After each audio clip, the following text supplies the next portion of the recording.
5 दिन उनकी बिजली काटी गई, इनह्यूमन तरीके से, एक काइंड ऑफ टार्चर है। और 10 दिन के लिए उस 8/7 का जो गया, और बंदा कैसे खाना हजम कर सकता है और किस तरह की उनकी कैफियत रही, वो सब आप तक पहले बात पहुंच चुकी है। फिर अगले दिनों में 24 घंटे के अंदर सिर्फ 1.5 घंटे के लिए उनको बाहर निकाला जाता था। उसके अलावा 22.5 घंटे उनको उस कमरे में रखा जाता था कि जो आपके सामने है, जो कैफियत आ चुकी है, जिस तरह के हालात में उनको रखा गया। और किताबें उन तक नहीं पहुंचने जाती थीं जो पिछले 6 हफ्ते से यहाँ हैं, और उनके कपड़े भी वहाँ नहीं पहुँचाए जाते थे, जो आज हमने रिक्वेस्ट की है कि उनको पहुँचाए जाएँ। एक्सरसाइज मशीन जो अदालत के हुक्म से मिली थी वो भी वापस ले ली गई। और चीफ जस्टिस काजी फाइसा ने पार्टी को, पीटीआई को क्रश होने दिया। हमारे कोई केसेस नहीं लगाए, हमारा सिंबल का निशान वाला केस हमारे खिलाफ फैसला दिया, निशान छीन लिया, इलेक्शन फ्रॉड को तहफ़्फ़ुज़ दिया।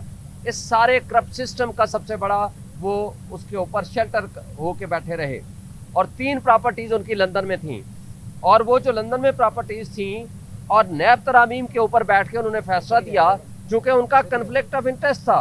वो इसलिए नहीं चाहते थे कि यहाँ इंसाफ का निज़ाम खुले, क्योंकि उनकी अपनी प्रॉपर्टीज़ वहाँ मौजूद थीं, उसी तरह जिस तरह नवाज शरीफ की एवन फील्ड डिपार्टमेंट की प्रॉपर्टीज़ थीं। और मसला क्या है? मसला हमारे मुल्क का ये है कि एक छोटी सी एलीट्स है, उनके मफादात एक दूसरे के साथ जुड़े हुए हैं। और जो एलीट्स हैं वो इस मुल्क में सिर्फ उस वक्त तक रहते हैं कि जब तक उनके मफादात का तहफ़्फ़ुज़ होता है, और ये एक दूसरे का मफादात का तहफ़्फ़ुज़ इस तरह करते हैं, और जो पूरी कौम है वो एक साइड पे खड़ी हुई है और उसके ज़रिए अपने पैसे को बचाते हैं। वो सब आपके सामने हैं। और ये कर्जे के डॉलर हैं जो ये ज़ाय करते हैं, और कौम को उसका रिटर्न करना पड़ता है, कर्जा वापस करना पड़ता है। आज गया हुआ है नवाज शरीफ बाहर, उसको कहें इजराइल के खिलाफ बयान देना, क्योंकि उनके पैसे बाहर पड़े हुए हैं, लिहाजा उनका कोई इंटरेस्ट नहीं है कि मुल्क के मफाद में कोई बात करें।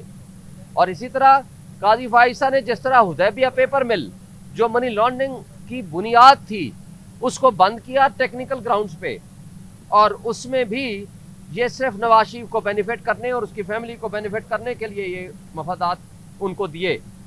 इसी तरह बदनीयती से जो बुनियादी इंसानी हुकूक की वायलेशंस होती रही, उसके ऊपर वो खामोश रहे। जे जाए कि उस पर इंक्वायरी कराता और वो केसेस लगाता, खा वो इलेक्शन वाला केस हो, खा वो कमीशन वाला केस हो, खा 9 मई के हवाले से हमारे पटिशन थी, उनका कोई सुनवाई नहीं की, और अपनी मनपसंद बेंच बैठा के और वो गलत फैसले करता रहा, जिसके ज़रिए आज तक हम ये समझते हैं कि वो जो जजेस आए उनमें बदतरीन जज के तौर पर हम टाइटल उसी को ही देंगे।